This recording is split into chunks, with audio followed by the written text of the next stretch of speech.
नमस्कार साथियों। मैं आई के सर आप सभी का स्टडी विथ आई के सर में स्वागत करता हूं। और मैं आज आप लोग के लिए बहुत ही ज़बरदस्त जो यूपीपीसीएस के जो प्रीवियस क्वेश्चन हैं वो आप लोग को हम शुरू किए हैं। तो इससे पिछले वाले क्लास आपको हम हिस्ट्री का 5 क्वेश्चन दिए थे। आप लोग देखिए और बताइए कि कैसा एक्सप्लेनेशन लगा। और आज आप लोग के बीच हम ज्योग्राफी का 5 क्वेश्चन लेकर आए हैं, जो आप इसको भी देखिए और अपना कमेंट में अपना राय जरूर बताइएगा। ठीक है, तो आइए हम लोग क्लास को शुरू करते हैं। ये मेरे प्यारे साथियों, जो फर्स्ट क्वेश्चन है आप लोग का, यह जो है यूपीएससी में जो है एग्जाम में जो है वो 2024 में पूछा गया क्वेश्चन है कि कर्क रेखा किस राज्य से होकर गुजरती है। तो आपको पता होना चाहिए पहले कि कर्क रेखा होती क्या है। तो बता दें कि हमारे ग्लोब पर, यानी कि हमारे जो ग्लोब है उस पर खींची गई है 3 रेखा खींची गई है, जो काल्पनिक है। वास्तविक नहीं, क्या है, काल्पनिक है। जिसमें अगर देखिएगा तो जो हम बीचों बीच से खींचते हैं पृथ्वी के बीचों बीच से, उसे हम भूमध्य रेखा या विषुवत रेखा कहते हैं, जो 0 डिग्री अक्षांश पर खींची जाती है। ठीक है, और ये तो जो 0 डिग्री अक्षांश है, यानी कि जिसे हम भूमध्य रेखा या विषुवत रेखा कहते हैं, यह जो ग्लोब है इसे 2 भागों में बांटती है, उत्तरी गोलार्ध और दक्षिणी गोलार्ध। ठीक है, ऊपर वाला को कहते हैं उत्तरी गोलार्ध, नीचे वाले को कहते हैं दक्षिणी गोलार्ध। ठीक है, तो उत्तरी गोलार्ध में फिर 23.5 डिग्री पर जो खींची गई रेखा होती है, 23.5 डिग्री पर खींची गई रेखा, उसे हम क्या कहते हैं, उसे हम कहते हैं मेरे प्यारे साथियों कर्क रेखा कहते हैं। ठीक है, और दक्षिणी गोलार्ध में जो 23.5 डिग्री पर खींची गई जो रेखा होती है 23.5 डिग्री पर, उसे हम कहते हैं मेरे प्यारे साथियों, उसे हम मकर रेखा कहते हैं। ठीक है, ऐसे आपको हम कर्क रेखा, मकर रेखा या विषुवत रेखा के बारे में अपने पीछे आपके प्लेलिस्ट में क्लास में देखिएगा, उसमें पूरी तरह डिटेल से पढ़ा चुके हैं। ठीक है, तो यही जो है आपका जो कर्क रेखा की जो चर्चा कर रहा है कि कर्क रेखा भारत के किन किन राज्य से क्या होती है, गुजरती है। तो देखिए आपके बहुत सारे तरीका है इसको याद करने का, आपको हमारे बेस्ट तरीका बताने वाले हैं। ठीक है, ध्यान सुनिएगा। ठीक है, तो जो कर्क रेखा है, आई होप आपको समझ में आ गया होगा, आपको आगे बताते हैं। देखिए, तो जो कर्क रेखा है, तो पहले जानते हैं कि भारत के जो यह है कर्क रेखा, यह भारत के 8 राज्य से होकर गुजरती है, जिसमें पहला का नाम आता है, अगर आप देखिएगा तो वह गुजरात।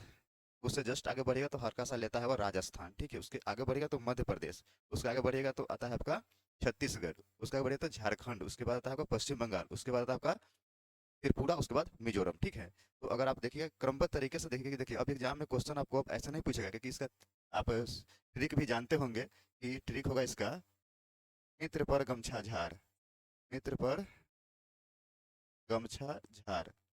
ठीक है, तो आप मी से मिजोरम याद रखते हैं, र से त्रिपुरा कहते हैं, प से पश्चिम बंगाल कहते हैं, र से राजस्थान कहते हैं, ग से गुजरात कहते हैं, म से आप क्या कहते हैं, मध्य प्रदेश, छ से छत्तीसगढ़, झार से झारखंड होता है। ठीक है, तो 2 4 6 8। ठीक है, आप ऐसे याद भी ऐसे भी कर सकते हैं। ठीक है, तो आप देखिएगा, तो देखिए इसमें हमें ना ही उड़ीसा से गुजरती है, ना ही उत्तर प्रदेश से गुजरती है, और ना ही मेघालय से गुजरती है। किससे गुजरती है, तो यहाँ पे देखिए तो मध्य प्रदेश आ रही है, यानी कि हम ऑप्शन नंबर ए मार लेंगे। क्लियर, तो हमारा ऑप्शन क्या होगा, हमारा ए क्या होगा इसके लिए, सही होगा। क्लियर, लेकिन आप अब याद रखिएगा क्योंकि आपका जो एग्जाम है वह आपसे नहीं पूछेगा कि अब क्वेश्चन चेंज कर देगा कि बोलेगा कि पूरब से 3 नंबर पर कौन से राज्य हैं, चाहे पश्चिम से 5 नंबर पे कौन से राज्य हैं। ठीक है, तो आपको क्रमबद्ध तरीके से याद होना चाहिए। तो मैप पे देखिएगा, तो मैप अगर आप कहिएगा, तो मैप अगर आप कमेंट कीजिए तो मैप पढ़ा देंगे। मैप आपको एक क्लास में याद हो जाएगा, पूरे भारत के 2800 राज्य कहाँ कहाँ है, आपको दिमाग में इमेजिन होने लगेगा। ठीक है, तो आपको हम बता दें कि इसमें क्या होता है, समझिएगा। तो पहले क्या है, गुजरात, तो गुजरात के जस्ट राज्य कौन है, राजस्थान ऊपर में है, तो उसके हल्का सा कटिंग करता है। ठीक है, तो राजस्थान, उसके बाद में मध्य प्रदेश के बीचों बीच से जाती है, फिर छत्तीसगढ़ लेती है, फिर अगर झारखंड लेती है, फिर पश्चिम बंगाल, फिर आपका त्रिपुरा, फिर मिजोरम। क्लियर, आई होप आपको समझ में आ गया होगा। अगर आपको अगर वीडियो बहुत अच्छा लगा होगा, कुछ नया सुनने मिला तो बहुत दबा के शेयर कीजिएगा और लाइक कीजिएगा, कमेंट में जरूर बताइएगा। ठीक है, चलिए नेक्स्ट क्वेश्चन आ जाए, कोई दिक्कत नहीं है, आइए आगे। 2 नंबर क्वेश्चन है कि मैकमोहन रेखा सीमा रेखा बनाती है। तो मैकमोहन जो रेखा होती है, रेखा है मैकमोहन रेखा, यह भारत और चीन के बीच खींची गई रेखा है। तो बोलिए, भारत और चीन के बीच कौन सी रेखा खींची गई है, तो मैकमोहन रेखा खींची गई है, यानी कि ऑप्शन नंबर हमारा ए सही होगा। ठीक है, लेकिन आप यहाँ पे थोड़ा और भी याद रख लीजिएगा कि भारत और पाकिस्तान के बीच कौन सी रेखा खींची गई है, यह खींची गई है रेड क्लिफ रेखा। कौन, रेड क्लिफ रेखा। ठीक है, अगर आपसे कोई पूछेगा कि भारत और बांग्लादेश के बीच कौन सी रेखा खींची गई है, याद रखिए रेड क्लिफ रेखा ही खींची गई है। ठीक है, तो भारत और पाकिस्तान के बीच तो कौन सी रेखा है, तो रेड क्लिफ रेखा है, और भारत और अफगानिस्तान के बीच कौन सी रेखा है, तो रेड क्लिफ रेखा है। लेकिन बोलेगा कि भारत और अफगानिस्तान के बीच कौन सी रेखा है, तो हमारी आप डुरंड रेखा है। कौन है, डुरंड रेखा। ठीक है, और पाकिस्तान और भारत के जो बीच जो है वो भी क्या है, सॉरी पाकिस्तान और अफगानिस्तान के जो बीच है वो भी कौन रेखा है, डुरंड रेखा ही है। क्लियर, कोई दिक्कत यहाँ तक नहीं, आगे समझ में। और भारत को जो श्रीलंका से जो अलग करता है, जो अलग करता है वह है पाक जल डमरू मध्य। ठीक है, आगे क्वेश्चन भी है तो हम बता देंगे उसके बारे में। क्लियर, आपको समझ में आ गया, कोई दिक्कत नहीं है, कोई दिक्कत नहीं है। चलिए आगे आते हैं। चलिए, ये भी क्वेश्चन आपको देखिएगा तो हर एक क्वेश्चन क्या आपके क्वेश्चन पूछा गया क्वेश्चन है, यूपीपीएससी 2018 में क्वेश्चन पूछा गया था। ठीक है, आगे बढ़ते हैं। अगला यहाँ पर क्वेश्चन है, 3 नंबर क्वेश्चन है कि किसके द्वारा भारत श्रीलंका से अलग होता है। अभी तुरंत बताए हैं कि भारत को श्रीलंका से जो अलग करता है उसका नाम है पाक जल डमरू मध्य के द्वारा क्या होता है, भारत श्रीलंका से क्या होता है, अलग होती है। ठीक है, और आपको बता दें जो पाक जल डमरू मध्य जो है यह भारत के जो है यह बंगाल की खाड़ी को, बंगाल की खाड़ी को मन्नार की खाड़ी से जोड़ती है, मन्नार की खाड़ी से क्या करती है, खाड़ी से जोड़ती है। ठीक है, जोड़ती है। ठीक है, और आपसे कोई पूछे कि स्वेज नहर क्या है, तो याद रखिएगा जो स्वेज नहर है यह भूमध्य सागर को लाल सागर से जोड़ती है, लाल सागर से जोड़ती है। ऐसे स्वेज नहर पे हम वीडियो बना चुके हैं, आप वहां पर जाकर देख लीजिएगा। ठीक है, पूरा डिटेल से स्वेज नहर के बारे में और चाहिए तो कब बना, ठीक है, इसमें किस देश में है, क्या इसका उपयोगिता है, सब कुछ भी बताए हुए हैं, आगे देख लीजिएगा। और आपका है खंभात की खाड़ी, तो यह गुजरात में है, याद रखिए कहाँ पे है, खंभात की खाड़ी कहाँ पे है, गुजरात में है। और यह जो खंभात की खाड़ी है यह दो नदी के संगम पर स्थित है।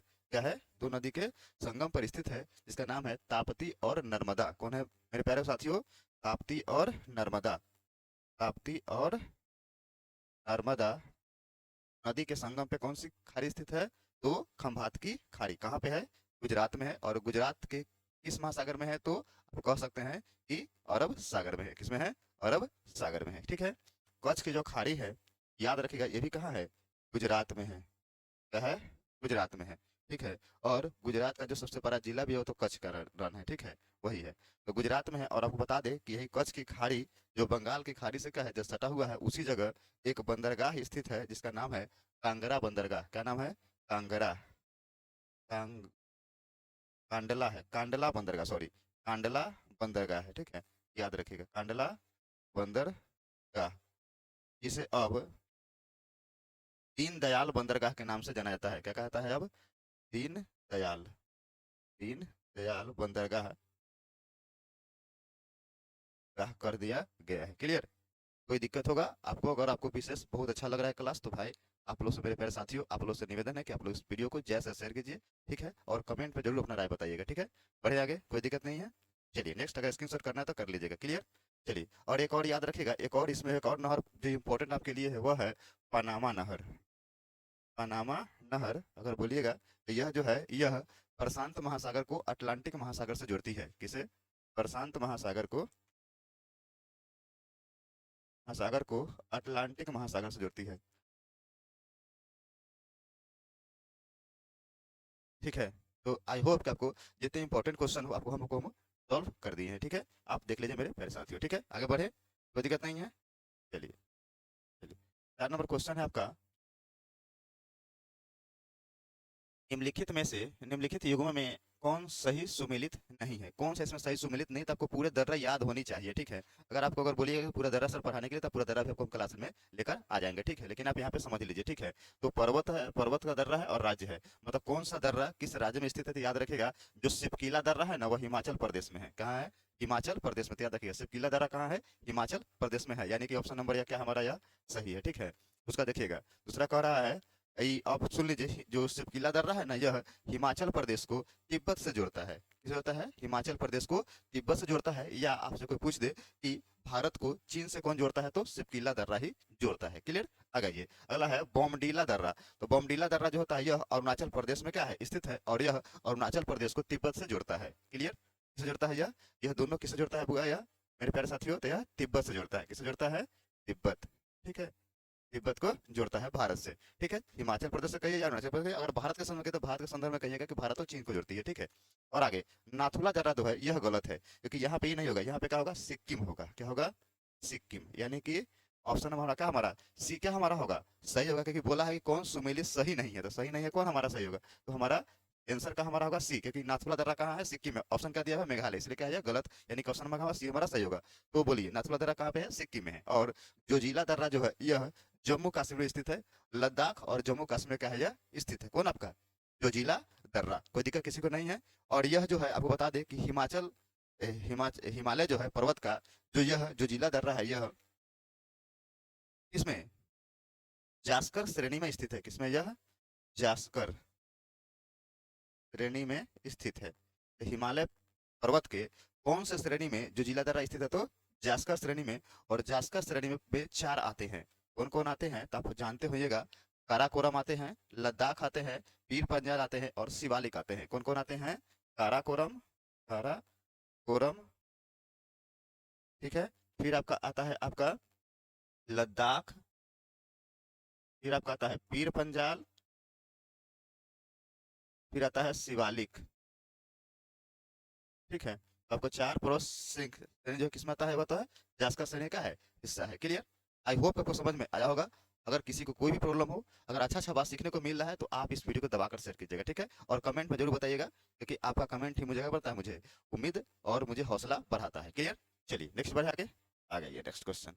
बाकी 5 नंबर जो क्वेश्चन है, वो कह रहा है कि सूची 1 को सूची 2 से सुमेलित कीजिए तथा सूचियों के नीचे दिए गए पुट से सही उत्तर चुनिए, ठीक है। तो हमें पकड़ना है इसमें कि कौन से जो राज्य है इसमें, वह कैसे, कौन सी राज्य में कौन से पर्वत चोटी सबसे ऊंची चोटी है, ठीक है। किस पर्वत का क्या है भाग है, तो इसमें हम लोग सब लोग जानेंगे, ठीक है। ध्यान से सुनिएगा आप लोग, ठीक है। तो आइए, पहला जो कह रहा है कि तमिलनाडु। तो तमिलनाडु में हम लोग याद कीजिए कि तमिलनाडु में पर्वत अगर पढ़े होंगे, या जो बच्चे हमारे ऑफलाइन हमसे पढ़े होंगे उनको पता होगा कि तमिलनाडु में तो पश्चिमी घाट और पूर्वी घाट आकर एक पर्वत से मिलते हैं, जिसे बोलते हैं नीलगिरी की पहाड़ी, ठीक है। तो नीलगिरी की पहाड़ी कहाँ पे है, तमिलनाडु में स्थित है। और नीलगिरी पहाड़ी का जो सबसे ऊंचा जो चोटी होती है, उसे हम बोलते हैं डोडा बेटा। क्या बोलते हैं, डोडा बेटा। यानी कि ऑप्शन नंबर ए का जो हमारा होगा वह 4 नंबर से मैच करेगा। यानी कि तमिलनाडु की जो सबसे ऊंची पर्वत चोटी जो है, वह कौन है, डोडा बेटा। और ये किसका भाग है, तो यह क्या बनेगा आप, नीलगिरी पर्वत। इसका है नीलगिरी पर्वत, ठीक है। नीलगिरी पर्वत का है यह हिस्सा है, कॉमन, डोडा बेटा। क्लियर, आगे बढ़ते हैं। फिर दूसरा है राजस्थान। और आप पर्वत पढ़े हैं, तो राजस्थान में जो है सबसे पुराना पर्वत कौन सा है हमारा, तो अरावली पर्वत है, ठीक है। और अरावली पर्वत का जो सबसे ऊंची जो चोटी है, आप लोग सुने होंगे गुरु शिखर चोटी। कौन है, गुरु शिखर। यानी कि बी का हमारा होगा, हमारा 3 नंबर से मैच करेगा। क्लियर। तो जो राजस्थान का जो गुरु शिखर पर्वत है, वो किस पर्वत का हिस्सा है, तो वो मारेंगे हम लोग किसका, अरावली पर्वत, अरावली पर्वत, ठीक है। और ये अरावली पर्वत का हिस्सा कौन है, गुरु शिखर, जो क्या है सबसे ऊंची चोटी है, ठीक है। अगला होता है आपका, अगला है आपका नागालैंड। तो नागालैंड का जो है, जो सबसे ऊंची पर्वत चोटी जो है, उसे बोलते हैं हम लोग सारामती चोटी। क्या है, सारामती चोटी। जो किस पे है, तो पटकाई पर्वत श्रेणी का सबसे ऊंचा है। किसका है, पटकाई, पटकाई पर्वत श्रेणी। तो पटकाई पर्वत श्रेणी का सबसे ऊंचा चोटी कौन सा है, तो वह तारामती है। जो किस राज्य में स्थित है, तो वह नागालैंड में स्थित है, ठीक है। और मध्य प्रदेश का जो सबसे ऊंचा, आप लोग सुन को पढ़े होंगे, विंध्याचल पर्वत और सतपुरा की पर्वत, ठीक है। तो जो आप मध्य प्रदेश में जो है, जो सबसे ऊंचा पर्वत, जो इसमें जो चोटी जो है, वह है धूपगढ़। कौन है, धूपगढ़, जो सतपुरा पर्वत श्रेणी का हिस्सा है। सतपुरा पर्वत श्रेणी का क्या है, हिस्सा है। क्लियर। आई होप आपको हम पूरी तरह से बता दिए कि कौन सा पर्वत किस राज्य में है और किस पर्वत का हिस्सा है। क्लियर। अगर आपको अगर ये विजिबल है, तो आप एक बार स्क्रीनशॉट कर लीजिएगा। क्लियर। चलिए अब इसको मिलाते हैं। तो ए का आया है मेरे प्यारे साथियों 4 नंबर। तो ए का देखते हैं, ए का 4 नंबर देखते हैं कि ए का जो है वह 4 नंबर देखेंगे तो कहाँ कहाँ है, सी में है या नहीं तो क्या है, डी में है। तो बी तो हमारा ऐसे ही खत्म हो गया, खत्म हो गया, बात खत्म है। ए बी को तो देखना नहीं करेंगे। अब फिर आगे बढ़ते हैं। राजस्थान का गुरु शिखर 3 नंबर। देख रहे हैं कि सी का दूध दे दिया, तो सी गलत हो गया। और डी का दूध दे दिया, 3 दे दिया, तो क्या हमारा आंसर क्या हमारा होगा, डी नंबर का होगा हमारा, सही होगा। क्लियर, कोई दिक्कत नहीं मेरे प्यारे साथियों, समझ में आ रहा है, मजा आ रहा है, मजा आ रहा है तो दबा के लाइक कीजिए, ठीक है भाई। चलिए आगे बढ़े। नेक्स्ट 6 नंबर अंतिम क्वेश्चन है, आप याद करके देख लीजिएगा थोड़ा सा। चलिए यह क्वेश्चन है, बंगाल भारत का वह कौन सा स्थान जहां बंगाल की खाड़ी, अरब सागर तथा हिंद महासागर मिलती है। तो जो मतलब भारत का वह कौन सा स्थान है जहां बंगाल की खाड़ी भी मिलती है, अरब सागर भी मिलती है और हिंद महासागर भी मिलती है, तो वह आपका है कन्याकुमारी। कौन है, कन्याकुमारी। और एक बात याद रखिएगा कि भारत का जो अंतिम बिंदु जो है, वह भारत का जो दक्षिण का जो अंतिम बिंदु है, देखिए हम सबसे दक्षिणी छोर बोल रहे हैं, भारत का सबसे दक्षिणी छोर बोल रहे हैं, तो वह हमारी कन्याकुमारी। लेकिन बोलेगा कि भारत की सबसे दक्षिणतम बिंदु कौन सी है, तो वह हमारी इंदिरा पॉइंट। कौन है, Indira point. Clear. I hope आपको हम 6 क्वेश्चन सॉल्व किए हैं। आपको अगर वीडियो अगर मजा आया होगा तो दबा के लाइक कीजिएगा, कमेंट करके बताइएगा, ठीक है। जैसे साथियों से शेयर कीजिएगा, ठीक है। फिर मिलते हैं नेक्स्ट वीडियो में। जय हिंद।